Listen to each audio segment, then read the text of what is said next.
This question is asking us to evaluate this particularly horrible looking integral here.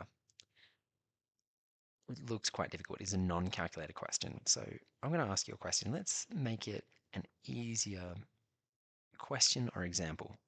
What is the integral of x?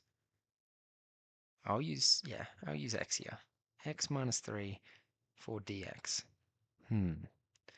Well, what we can do whenever we integrate something is that we add, right? We add 1 to the top, and then what we do is we divide by that value there, 3 plus 1, and we say plus c.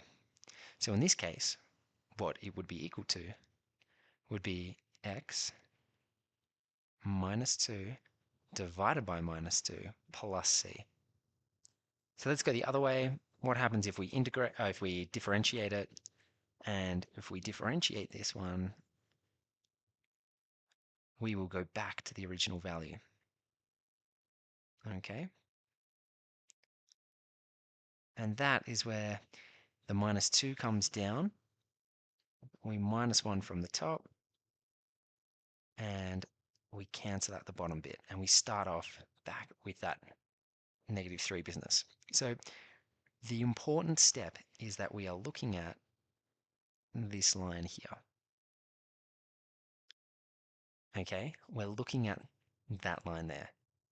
So it's almost like that, but now what we have is this 4y minus 7 in there. Okay, the 4y minus 7 exists in there. And so when we differentiate, that 4y will also be multiplied out the front, so we need to divide by it. So let's just say if we integrate 4y minus 7 minus 3 dy, well, looking at the base example, so just taking out the guts of the bracket, 4y minus 7, and just putting an x in there, we get this sort of a format. So what we can say is it's 4y minus 7 minus 2, all divided by minus 2 plus c.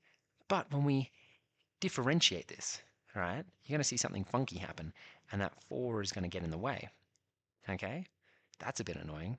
So what we have to do is we have to divide by that 4 as well. Okay? So I'm going to show you the example of me differentiating. So the above answer, by the way, that is our final answer there. But I'm going to show you what happens if you forget that divide by 4.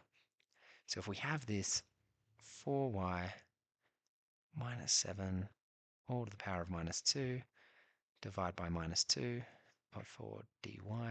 Now I'm going to ignore plus c for now. We'll get to it later. I can do something tricky. I can move that minus 2 out the front because it's a constant. And then when I differentiate this, I put down the minus 2, and so then that multiplies that divide by 2, and I minus 1 to the top there, but then I also multiply this one.